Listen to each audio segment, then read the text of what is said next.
Hey guys, it's Allie from Mystic Cycle Center. I just wanted to talk about fueling. We just did a workshop last night about fueling and not just fueling during your cycling activity, but fueling pre, during, and post. So this is an important topic. You know, I think all of us have been in a position where we've gone on a ride and we're halfway through or close to the end and we just feel totally spent. Some people refer to this as bonking. So bonking is basically when you've exerted yourself past your threshold, and it can get to the point where you actually physically get sick. And a lot of that can be prevented by fueling, whether that's through, food. It can also be hydration, which is very important. And then beyond that, there are factors that you have to consider following your workout, like rest and re-energizing and stuff like that. And all of that, lives under this umbrella of fueling. So, we're not certified nutritionists, so we're not going to get into, diet and you should follow this and you should follow that. The only thing that I will say about food choices is what is important is that you have colorful plates, focus on real ingredients. So like a good example of that would be when you're picking out your peanut butter. Pick out a peanut butter that is made from peanuts. Like peanuts are your sole ingredient. Focus on healthy fats. That can be avocados, coconut oil, grass-fed butters, omega-3 rich foods. And then focus on whole grains versus processed carbs. So an example would be, we all remember the days of the pasta dinner, or some of us who are at least in their 30s. And instead of, focusing on pasta, which is processed carbs, focus on whole grains like brown rice, quinoa, stuff like that. So beyond that, we want to talk about hydration. Hydration is really important. I think sometimes, some of us will feel like our energy is dragging, and part of it can be from the fact that we're dehydrated. And in those moments, we will reach for a coffee, which has caffeine, which will further dehydrate you. So in those moments, what I would urge you to do is think about your water intake. How much have you consumed for the day? So the rule of thumb is that you should take your body weight, divide that number in half. And whatever that equates to, that is the number of ounces you should be drinking of water per day. And that is not including any physical activity. If you are going to incorporate physical activity, so whether it's bike rides, running, yoga, taking the dog on a walk, going on a hike, stuff like that, for every hour of physical activity, you need to add an additional 15 ounces of water. So let's say, for the sake of this example, that you are 150 pounds. Your normal water intake or consumption a day should be 75 ounces of water. Now let's say that you are going to do a 2-hour bike ride. That is what you look forward to, and that's what you're going to do when you get out of work. So you add a 2-hour bike ride on that. So for each hour, remember, you need an additional 15 ounces. So your total water consumption for the day should be 105 ounces of water. So what that means further is that when you're going on a bike ride, you should have 2 bottles of water with you if it's a 2-hour ride. If you're going on a ride that's longer than that, you may be saying, well, I only have 2 bottle cages. How do I get around that? The one thing you could do is you can pay attention to like places where you may be able to refill your bottle. So plan your route that in a way that can incorporate that. Stopping at your local bike shop. I'm sure, you could go into a coffee shop and ask if they would refill your water for you. So, plan ahead. Um, Becoming dehydrated on a ride can be debilitating. If you go on a ride and you don't have enough water and you don't get ahead of it, and then you end the ride and you're in a deficit, you're going to feel it physically, you're going to feel it mentally, and it's draining. It can affect the rest of your day because you just feel sometimes ill because of it. So another thing to consider as well is, some of us struggle with water. Some of us just don't really enjoy it. And also the other part of it is, beyond liking flavor, sometimes our body cannot absorb what it needs to rehydrate. And that's where electrolytes come in. So there are electrolyte hydration enhancing products that we love. Some of these would include Noon hydration tablets. Hammer Nutrition has a line of hydration tablets, and then another one that probably a lot of you have heard of is Scratch Labs. All three of those are great. They're very ingredient focused. They take a lot of time to, pay attention to what ingredients they're using. And so that's a great thing to know. If you don't have any of these tabs or powders or whatever, don't worry. You can achieve the same thing by using some pink Himalayan salt and some lemon. So let's say you're at home and you really wanted a Noon tablet and you realized you ran out. Grab a pinch of some Himalayan salt. If you've got some lemon in the fridge, squeeze some lemon into your water, and that will help you absorb at a cellular level to rehydrate. So as far as your calorie intake to prevent this term of bonking, you need to schedule your fueling. So you want to stay ahead of it. There are a lot of times when I'm doing a physical activity, like for example, a few years ago I did a really big ultra trail race, and it was about 32 miles total in one day.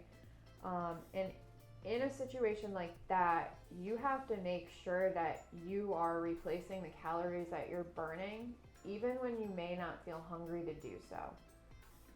So a good rule of thumb is like every hour, make sure you're consuming something to replace the calories that you're burning. A lot of people go for like bars and goos and shot blocks and stuff like that. If you don't have those accessible, that's okay. I have a great whole grain pancake recipe that I love, and what I will do is before a day of a big activity, I'll make pancakes, I'll put them in a bag, and I'll take them with me, and then as I need food, I just pull pieces of the pancake off and eat it. You can also do, like a lot of people love to do like protein balls, like with oats, and you can incorporate chocolate or dried fruit, whatever you like. That's another thing that you can do.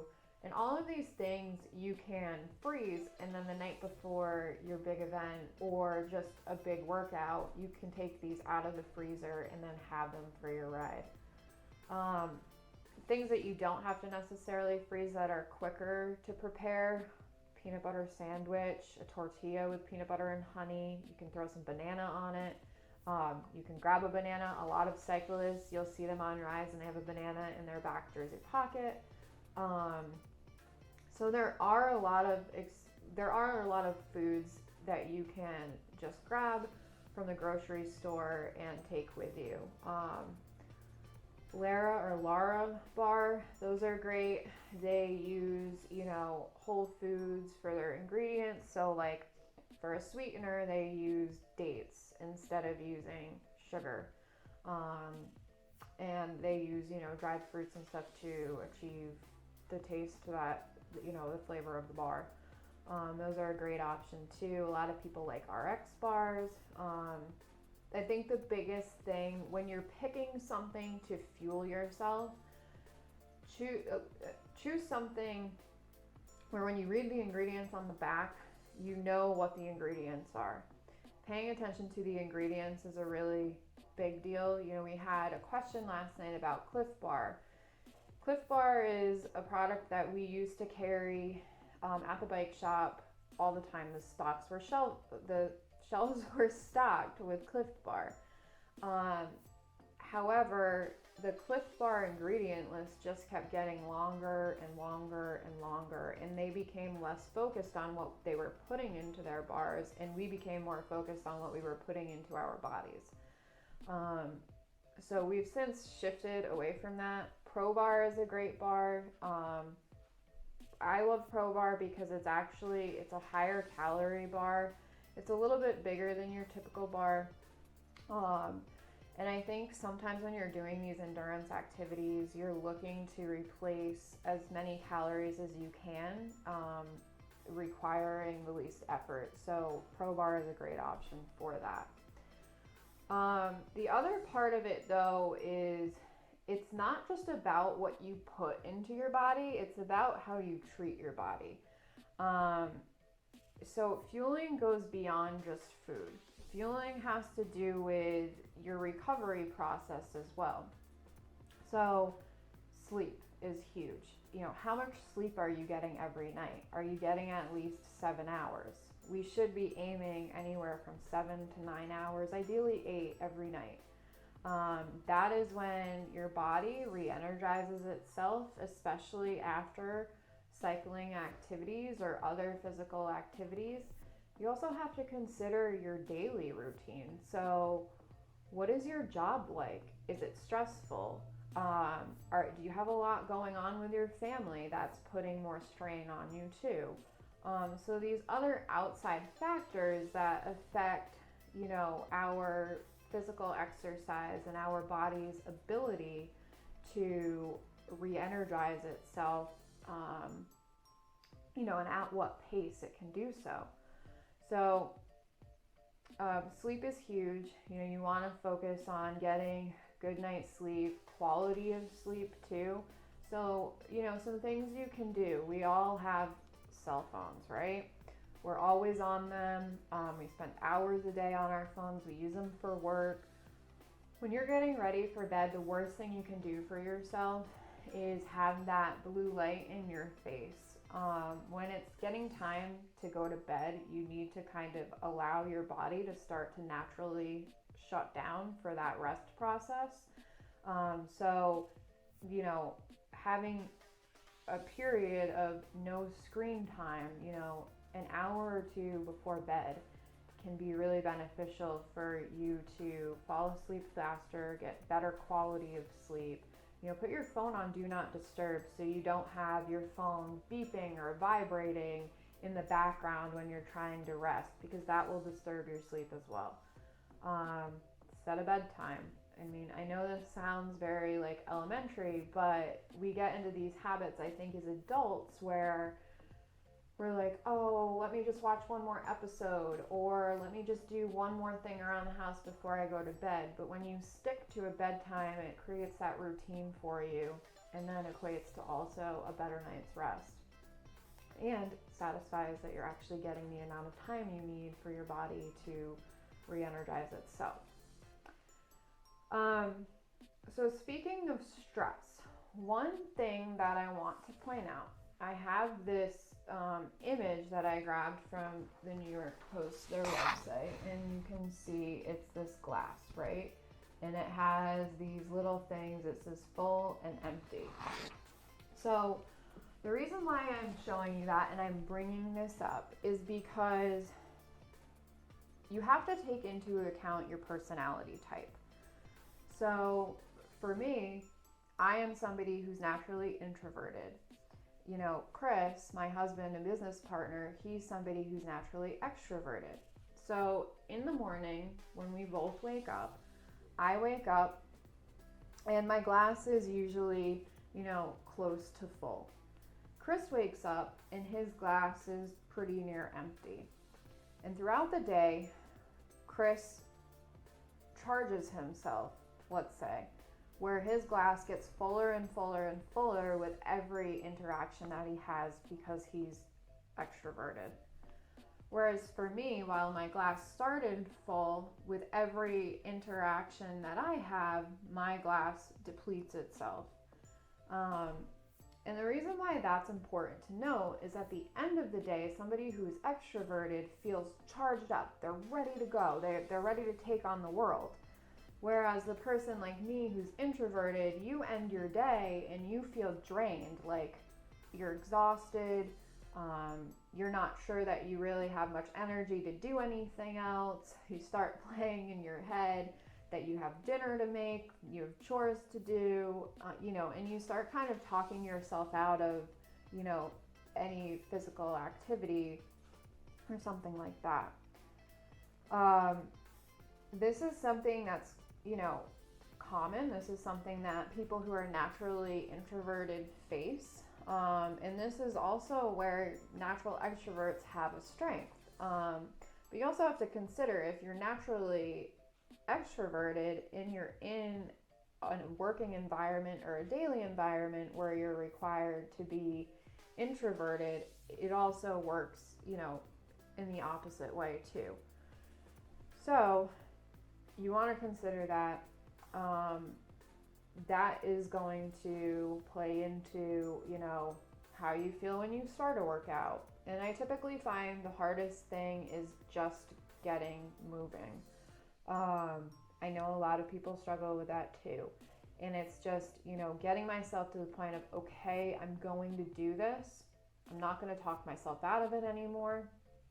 And I think the important thing to note in that is that it doesn't need to be an hour-long workout. It doesn't need to be a 2-hour-long workout. If you have 20 minutes available in your day, be happy with 20 minutes and be proud of yourself for that 20 minutes. I'm somebody who does better with short spurts because it just feels obtainable and feasible, especially within, a crazy hectic schedule. I always have 20 minutes that I can set aside. So be okay with that. Be okay with getting the bike out of the garage or out of the shed and just going around the neighborhood for 20 minutes. On the other hand, what you will find is if you get the bike out and you start going for 20 minutes, you may find, okay, now I'm warmed up and now I want to go further. And if that's the case, great, go further. You got yourself out there, you should be proud of yourself for that, and now you're feeling good and you want to continue. With cycling in particular, it can feel kind of daunting because most times it requires you to travel somewhere to be able to participate in the sport. So whether it's a trail network or you don't necessarily live in an area where you want to ride on the roads, so you're going to drive somewhere and then ride. You may have great local trail networks right in your backyard, but you really want to go explore an hour or 2 hours away. All of that takes time and scheduling, and that can feel kind of daunting in itself, getting to the trailhead and, knowing that you have to pump your tires up and get the bike out of the car. And, all of that can kind of work negatively in our minds where it can negate us from actually moving forward and just getting out there. That was a big point of conversation last night in our workshop, and I think what I would like to communicate to everybody is you're not alone. Even a lot of people come into the bike shop and they think, oh, these are the bike people. We are just as human as you, and we struggle with the same things that you do. We try to cheer each other on when we get home at night and it's 7:30 and, like one of my team members, Sam, she will post that she got on her rollers and I'll cheer her on for that. Or I'll post that I did one of my HIIT workouts, not, something not even cycling related, but I did it. And she'll cheer me on. And it's just, Strava is really great for that sense of community. And it's just kind of pushing yourself to that point of, stopping the excuses because you're going to feel better after the fact.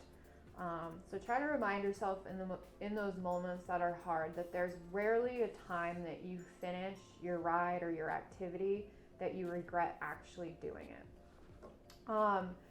The last thing I want to talk about, and this is something that I don't, it's starting to get more attention, but it's not discussed as widely as you would expect to. Let's talk about women's health. So, as a woman, you have, a hormonal cycle. And that hormonal cycle is very important to pay attention to. And, I'm speaking on women. There may be some, research and findings and information for men too, because men also do have hormones. But being a woman, I've done more research on the woman's side. So, within certain phases of your cycle, you're actually better at certain activities. So, whether that's endurance or whether that's like HIIT type stuff, so like short bursts, or whether it's just low impact, easy exercise. There's a lot of information coming out about that. There's this really great app called Fitter Woman. It's FITR Woman. And it basically has you track your cycle. It tells you which phase within your cycle that you're in, and it also makes recommendations for you for food choices you should be making to support your body. And it also tells you what type of activities you should be doing within that phase. There's one phase in particular, because I've tracked this for a couple of years now. There's one phase in particular where you just feel like superwoman. You could go on a really long run and you feel like you can just keep going and going and going, and it just feels so easy. Then there is another phase where it feels like you can't get out of your own way. We were talking last night in the workshop, and somebody was saying that they actually read or watched an interview of a woman who was racing, and she was talking about, she was doing really well, she was coming ahead of a lot of the men, and she commented on the fact that she knew what phase she was in within her cycle, and she was attributing all of it to that. So check out that app. It's really cool how it connects the nutrition and the activity component and ties it all into where you are, hormonally. Garmin Connect has just gotten into tracking that for women as well. So if you are somebody who has a Garmin product, look into that too. Strava Premium is really great as well, because there are a lot of really great metrics that you can use. So look into, Strava Premium as well. The last thing that I want to just talk on is just Garmin Connect has this really great part of their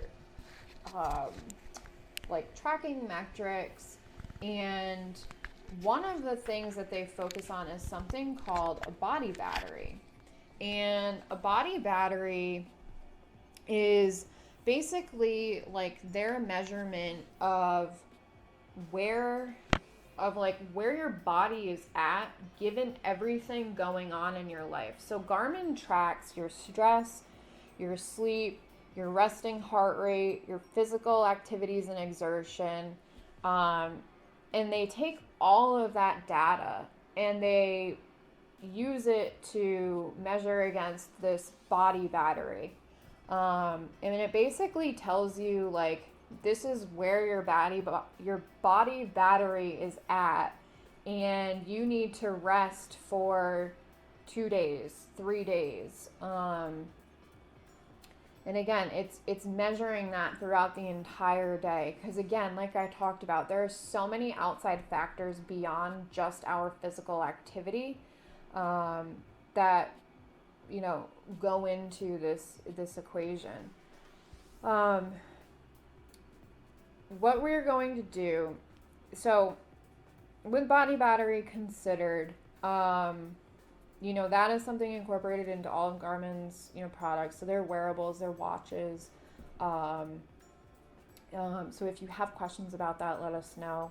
If you're not using Garmin products, Wahoo may have something similar. If you're not using Garmin products, look into, if you're a female, look into the Fitter Woman app. And also look into Strava's premium subscriptions, because it gives you a lot of information about your physical activity load and the stress you put on yourself, and makes recommendations as far as that is concerned too.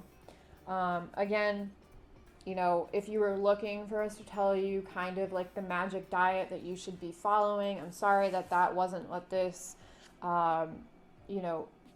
this topic discussed. As I said, just focus on real whole ingredients. The last point I want to make is that we're all different, so it's not a one size fits all solution. So some of us have something that works for us, while that doesn't work for another person. Some of us have sensitivities and allergies, some of us don't. So just focus on what works for you. And like for me, I know when I'm going to do an activity, I'm not going to eat something acidic, because eating something acidic leads to this indigestion. Geez, I couldn't say that. And it's just not comfortable when you're, moving around and pushing yourself. And you'll start to, when you kind of tune into your body a little bit more, you'll learn these things. So just cue into how you feel after you eat something. I tend to go for more plain foods when I'm going to do a big activity. I mentioned the pancakes. So just cue into your body. You know your body best. Look to whatever symptoms you may present after eating something. It can be something as simple as like a phlegmy throat. There's some foods that will cause like phlegm in your throat, and that may indicate that there's a sensitivity there.